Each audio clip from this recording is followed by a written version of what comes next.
पुणे जिल्ह्यातील नसरापूर येथे 4 वर्षांच्या चिमुरडीवर अत्याचार झाल्याची धक्कादायक घटना उघडकीस आल्यानंतर संतापाची लाट उसळली आहे। या घटनेच्या निषेधार्थ संभाजी ब्रिगेडच्या वतीने शहरातील 4 पुतळा परिसरात आरोपीचा प्रतिकात्मक पुतळा जाळून तीव्र आंदोलन करण्यात आले।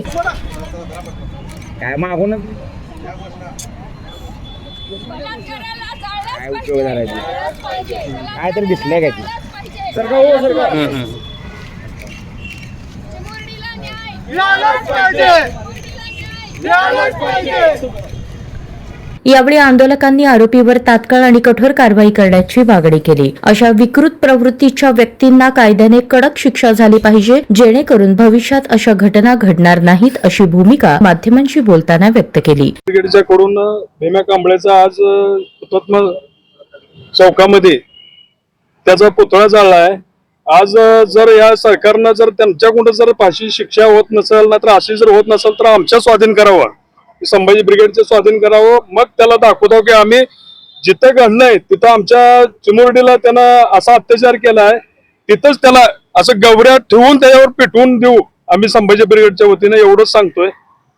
पुणे जिल्ह्यातील नसरापूर या ठिकाणी माणसाच्या रूपात राहणाऱ्या राक्षसांनी म्हणजेच भीमा कांबळेंनी एका 3.5 ते 4 वर्षाच्या छोट्या मुलीचा निर्घृणपणे तिच्यावरती अत्याचार करून तिची हत्या करून शेणाच्या ढिगाऱ्याखाली पुरलं। त्यासाठी आज संभाजी ब्रिगेड सोलापूरच्या वतीने हुतात्मा चौक या ठिकाणी भीमा कांबळेचा पुतळा जो आहे तो जाळण्यात आलेला आहे। आज आपण पाहत आहोत महाराष्ट्रामध्ये लहान मुलींवरती होणारे जे अत्याचार आहेत ते वाढतच चाललेले दिवसांदिवस। याचं कारण म्हणजे या भारतातील न्याय व्यवस्था। कारण एखादा गुन्हा घडला की त्या ठिकाणी आरोपी लगेचच सापडतो, परंतु त्याला पोलीस कोठडी, न्यायालयीन कोठडी ह्या ज्या कायदेशीर प्रक्रिया आहे ह्या प्रक्रियांमध्ये वर्षानुवर्षे वेळ लावतात। 2-2, 4-4 वर्ष, 10-10 वर्ष वेळ लावतात आणि ह्यानंतर हे आरोपी मोकाट सुटले जातात। बाहेर जर आले तर जनता ह्या पीडित कुटुंब जे आहे त्या आरोपींना सोडत नाही, परंतु जेलमध्ये तुरुंगात जर राहिले तर ह्याची सर्व व्यवस्था केली जाते। पाहून एवढं वाईट वाटतं की ह्या भारतातली जी न्याय व्यवस्था आहे, जे सरकार आहे ते या आरोपींना पाठीशी घालते की काय, त्यांचं पालन पोषण करते की काय। एक प्रकारे यांनी सगळ्यांनी आरोपींना खतपाणी घातल्यासारखं होत आहे। त्यामुळे जे मुलींवरचे जे अत्याचार आहेत ते वाढत चाललेले आहेत। काय मागणी आहे तुमची?